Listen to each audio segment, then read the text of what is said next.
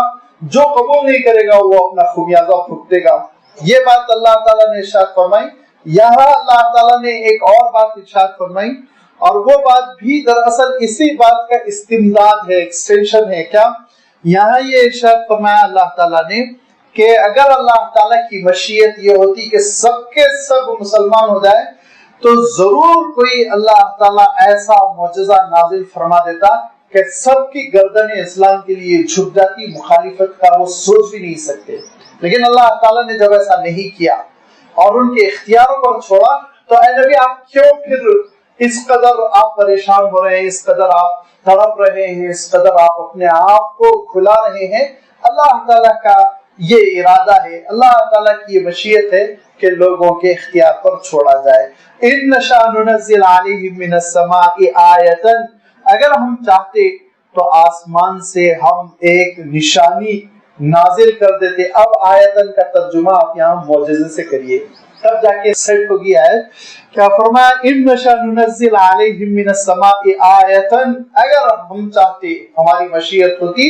تو ہم آسمان سے ایک ایسا معجزہ نازل کر دیتے۔ فظلت اعناقهم لها خاضعین، یہ سارے مخالفین کی گردنیں جھک کر رہ جاتی، فرشتوں کی ایک بھیڑ آ جاتی، اور فرشتے کہتے اسلام قبول کرو نہ گردن اڑا دیں گے، تو لازمی بات ہے سب کی گردنیں جھک جاتی، سب کے سب اسلام قبول کر لیتے، 100% اسلام ہو جاتا، مسئلہ ہی نہیں ہوتا۔ لیکن اے نبی، یہ اللہ کی مشیت نہیں، یہ اس کا ارادہ نہیں۔ اللہ تعالیٰ کا ارادہ یہ ہے، اس کی مشیت یہ ہے کہ عقل کی بنیاد پر انسان فیصلہ کرے اور اللہ تعالیٰ کی رہنمائی اور اس کی دعوت قبول کرے، اور قبول کرنے کی وجہ سے امتحان دے، اور امتحان میں پڑھنے کی وجہ سے جنت کی نعمتوں سے مالا مال ہو جائے۔ یہ ہے اللہ تعالیٰ کا ارادہ، یہ ہے اس کی مشیت جو اللہ تعالیٰ نے اس کائنات کو چلانے کے لیے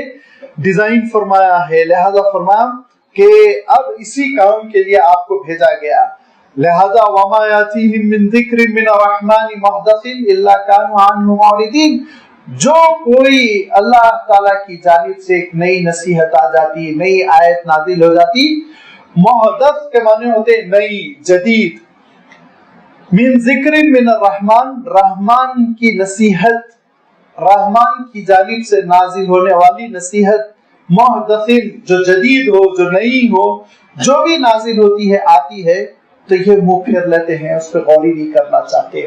ایک تو یہ رحمان، کتنی رحمتیں ہیں اس کی، شفقت فرمانے والا، اور دوسرے یہ کہ نصیحت کا سامان، وہ نصیحت نازل فرما رہا ہے، لیکن پھر بھی یہ منہ پھیر رہے ہیں، تو لازمی بات ہے اب ان کے منہ پھیرنے کا ان کو انجام تو ضرور ملے گا۔ فقط کذبوا، پہلے بھی ایسے ہی انہوں نے جھٹلایا، فسیأتیہم، اور بے شک انہوں نے جھٹلا دیا، بے شک انہوں نے جھٹلا دیا، فسیأتیہم انباء ما کانوا بہ یستہزئون، جن چیزوں کو یہ دل لگی سمجھ رہے ہیں ان چیزوں کی حقیقت نازل ہو کر رہے گی، وہ چیزیں اپنی آنکھوں سے دیکھ کر رہیں گے۔ میں اکثر کہتا رہتا ہوں کہ حضور اکرم صلی اللہ علیہ وسلم کے جو مخالفین تھے اور انہوں نے بدتمیزی کے ساتھ جنہوں نے خاص طور پر مخالفتیں کی، یستہزئون کا جو اللہ تعالیٰ نے لفظ ارشاد فرمایا، دل لگی سمجھنا دین کے معاملے کو۔ آپ کے سامنے کوئی چیز آ جائے اور آپ کے گھر کے دروازے کو کوئی کھٹکھٹائے اور اس کے بعد یہ کہے کہ ایک اہم وبا پھیل رہی ہے، بری وبا پھیل رہی ہے، اس کے سلسلے میں دوا لے کر آیا ہوں، تو اتنی چھوٹی سی بات پر آپ دلچسپی لیتے ہیں، غور سے سنتے ہیں، دل لگی نہیں کرتے، مذاق نہیں سمجھتے۔ تو اللہ کے رسول صلی اللہ علیہ وسلم عالمگیر عذاب سے ڈرا رہے ہیں اور تباہی و بربادی سے اللہ کے رسول صلی اللہ علیہ وسلم واقف فرما رہے ہیں، اور لوگوں کے اندر بیداری اور شعور پیدا فرمانا چاہتے ہیں، اور لوگ اس کو دل لگی سمجھ رہے تھے، مذاق سمجھ رہے تھے۔ لہذا اس مذاق سمجھنے اور دل لگی سمجھنے کا جو نتیجہ ہے وہ برآمد ہو کر رہے گا۔ اللہ تعالیٰ ارشاد فرماتا ہے فقط کذبوا، بے شک انہوں نے جھٹلایا،